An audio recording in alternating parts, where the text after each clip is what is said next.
Mylene. This Vietnamese girl stepped onto the shores of Singapore just 2 years ago. And in these 2 years, she quickly picked up the English language and adapted to life in this foreign land. But this is not the story of a little girl exploring the big world. This is a story of a girl who fought to keep her leg with the help of a very special team of medical professionals who believed that she could do it.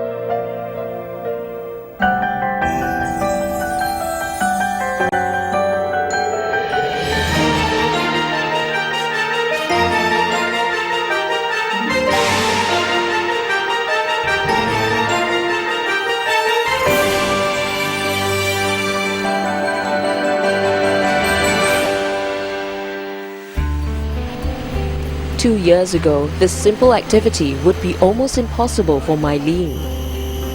One day, Mylene came home limping, complaining of a pain in her right leg. She was diagnosed with osteosarcoma, or cancer of the thigh bone, at a tender age of 9. The news scared her parents because this disease was unheard of. I'm very surprised, and I cannot believe it the first time.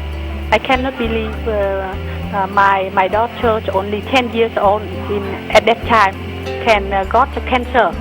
Yeah, in my mind, I think the cancer is only for the old people. Yeah, cannot happen with in the body of children.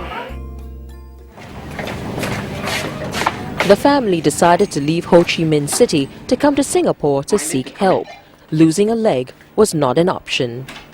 Mylene was introduced to Dr. Ang, a medical oncologist, and he made a simple promise that meant a lot to Mylene and her family. What activities do you do? I play badminton.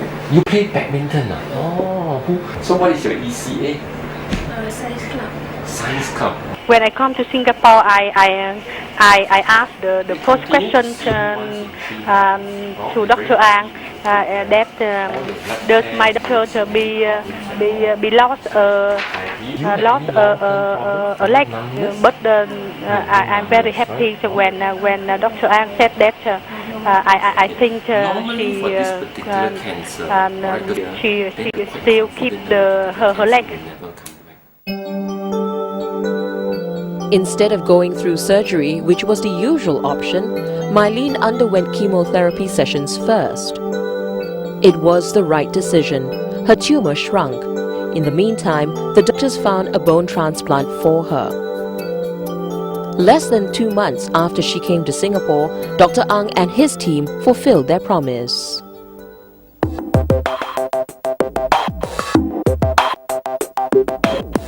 The cancer affected the area of the bone, and so the doctor had to cut the part of the bone that was affected and replace another bone in that place. From the bone, it was taken from the bone bank.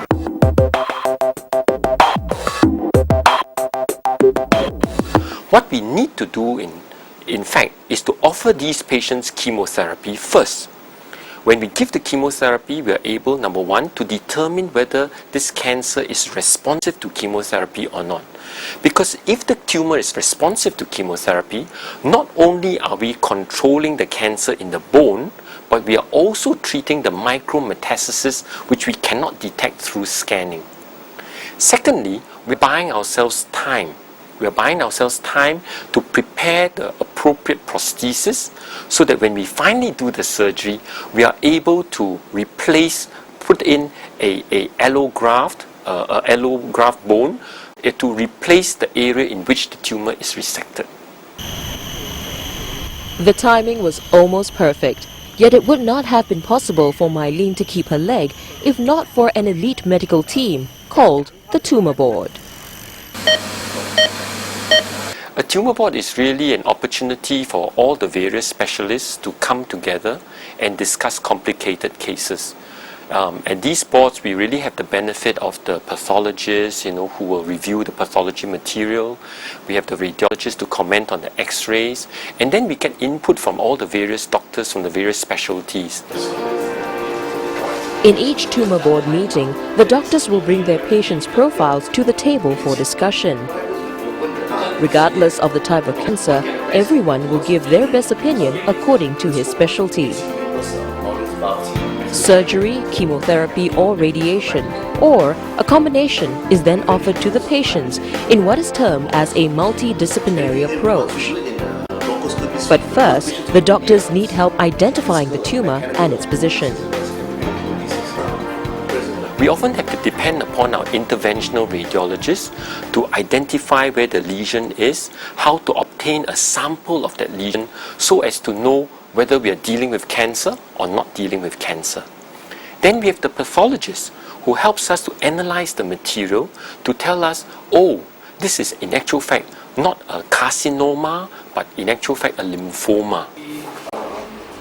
Every doctor's opinions are taken into consideration, regardless of the medical condition. The other thing is, if you see this is infiltrating.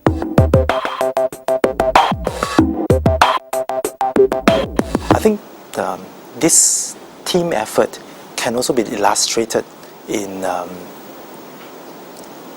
cancers like, say, colorectal.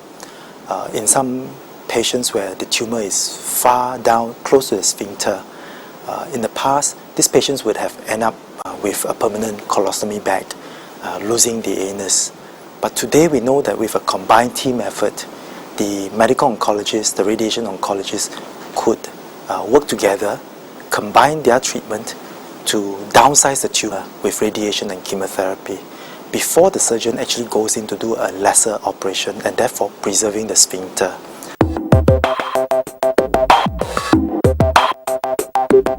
If you have a patient with a large breast cancer, this may involve a medical oncologist giving the chemotherapy first to downsize the tumor, with the surgeons coming in to remove the tumor, and then the radiation oncologist giving the radiation treatment. Now, what is the best approach in a case like this? Will require the discussion and collaboration of all three specialties. When the surgeons will come in and tell us when is the best time the surgery can be done to preserve the breast, and when the radiation can be done as well.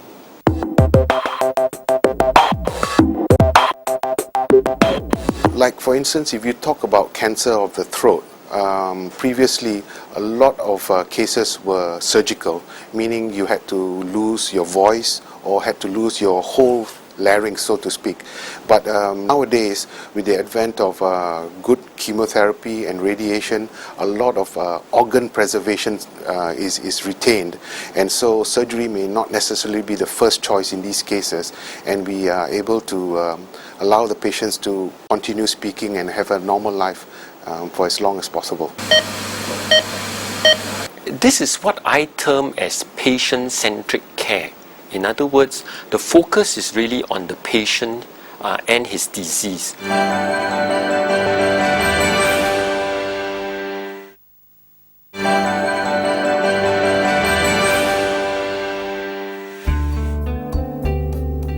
Multidisciplinary care is not limited to just managing the cancerous cells. In what is called patient-centric care, counselors stand by, offering an extra helping hand and a listening ear to the patients. For our patients, we believe that in order for them to receive the best care, it must be a combination, and it must be a multidisciplinary approach. So besides the care from the doctors, we believe that they should receive the care from the nurses as well as the counselors for the psychosocial support.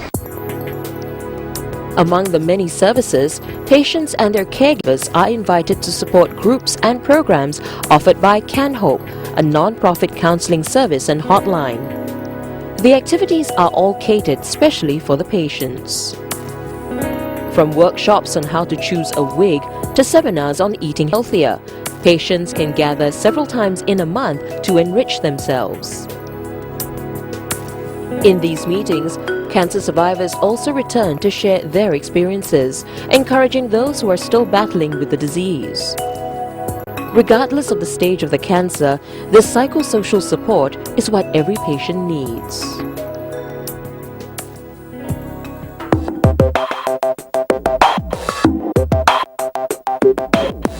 We know know there are a lot of advances in cancer treatments that can potentially cure or prolong survival of patients who have cancer.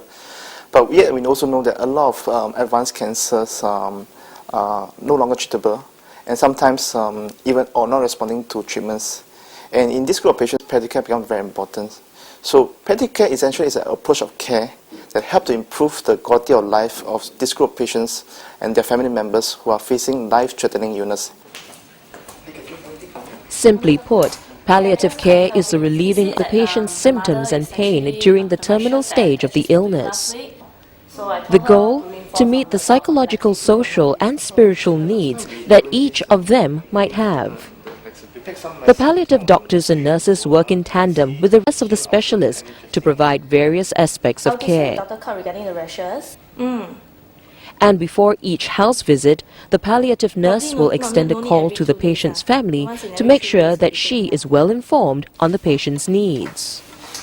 And it's the extra touch that extends beyond just caring for the patients.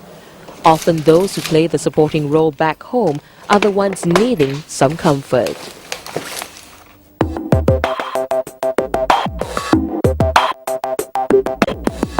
Providing support to the family is important for two reasons. First, the family members can also feel the suffering, even though not physically, whenever they see the patient, their loved ones in pain. So therefore it's very important to keep them well informed and also to support them through this suffering that the patient has experienced. Second reason is because it is important to rope in family members to help us to participate as part of the team management for the patient. So that's why it's important to keep them well informed and supported too. Dr. Teo himself knows how important it is to walk the family through the disease. In 2000, when Madam Pua's husband, Mr. Yong, was in the terminal stages of his cancer, all she needed to hear from the doctor was that her husband would be well taken care of in his last days.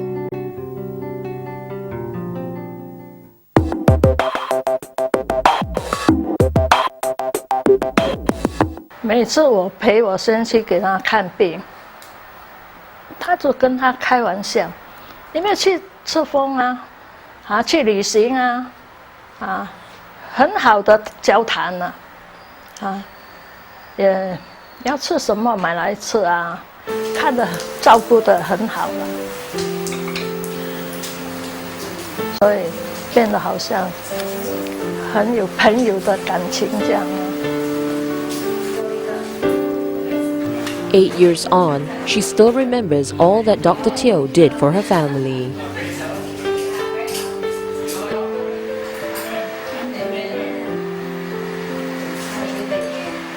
我的感想就是说，这个医生给我们的很有信心，我很信赖他，很支持他。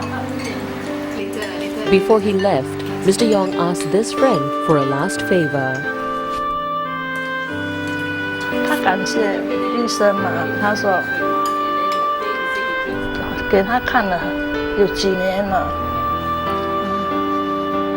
他还跟医生说，叫医生看顾我了。我每3个月，他叫我3个月要去检查一下那个血压，我自己感觉不好意思嘛，是不是？我们这种是普通的病，他是看专科的嘛，他不要紧，要来，所以给我很感动啊。Come in, Auntie, 早安。 It's a simple gesture on both their parts. Dr. Teo conducts the occasional checkups to monitor Madam Pua's high blood pressure, and she monitors his dietary intake. She visits him up to 7 times in a year, always bringing food that she cooks. It's her way of thanking both him and his nurses. And when they meet, they catch up on topics ranging from recipes to the latest her grandchildren and his family is doing. Wow, this is 猪肉。There you can know this. 家属也是要有医生的安慰嘛，有多一个旁人在安慰哈，心情就不一样，就会轻松一点，感觉说病人不会很辛苦啦。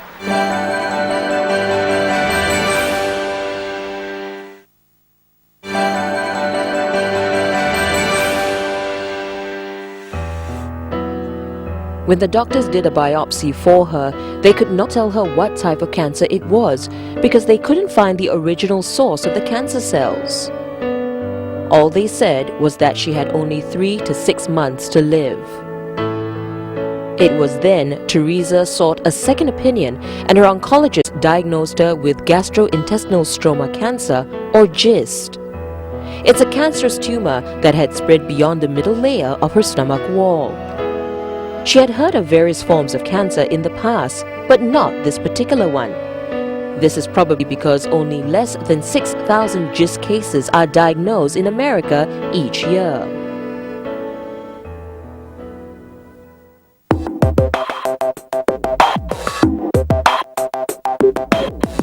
I was quite surprised about this too. So when I came back immediately after my biopsy, actually I was supposed to rest, but I couldn't. I went to the internet and surfed and said, what could this be? And I put in this gastrointestinal stroma tumor. What is that? And also I came up with very few or very little facts about it. And that got me a little bit, surprised, because I was thinking that, I always believe that, medicine has made so much of a stride in today, So, yeah, I was a bit disappointed. But I was trying to get as much info about it as possible. But in recent years, medical treatments have advanced by leaps and bounds. From imaging to surgery and even medical treatments, the options continue to increase yearly.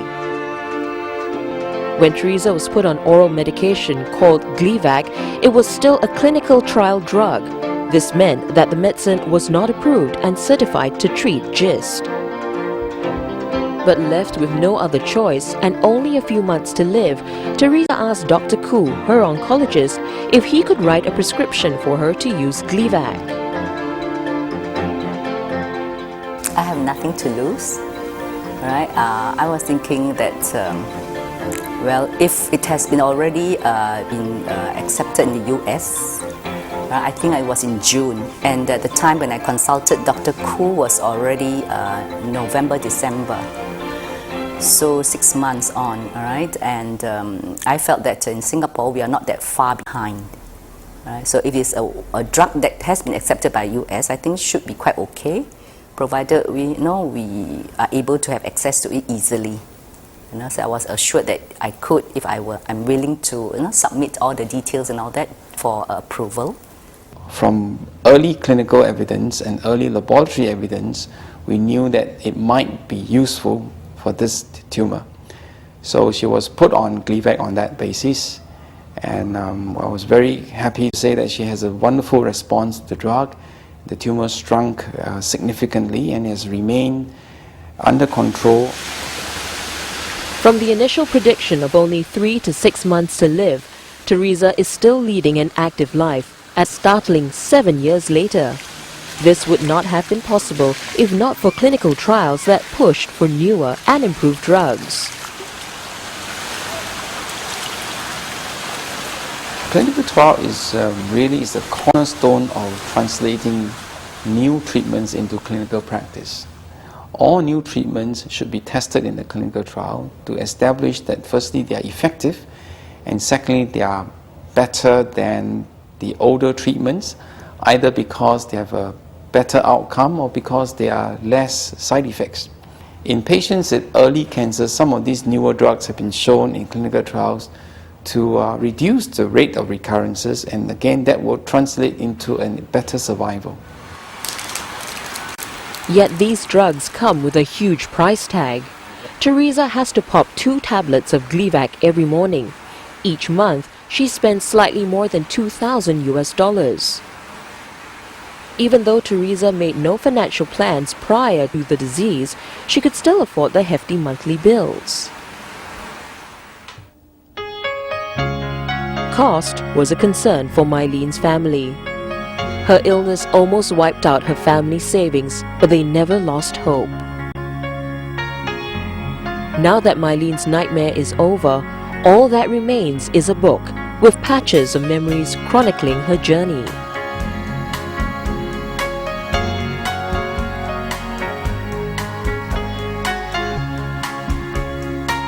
Now I've gone through the treatment like that, I want to tell the cancer patients that not to give up when they found out that they have cancer, and because once you give up, you will not be able to survive.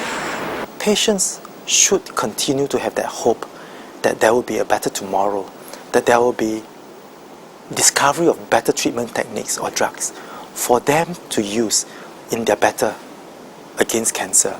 My everyday life is a gift of God, and I live it with joy. Right? I also live it with the hope that I can, whatever I experience, I can share with some of my friends and so on. All right? Especially those who do not know much about cancer. Mylene may not be able to rewrite her childhood to be as perfect as her friends. Yet together with a team of people who care and feel passionately about life, she is now able to add new chapters to her life story. I want to be a doctor because I want to help cancer patients survive like Dr. Ang has done to me.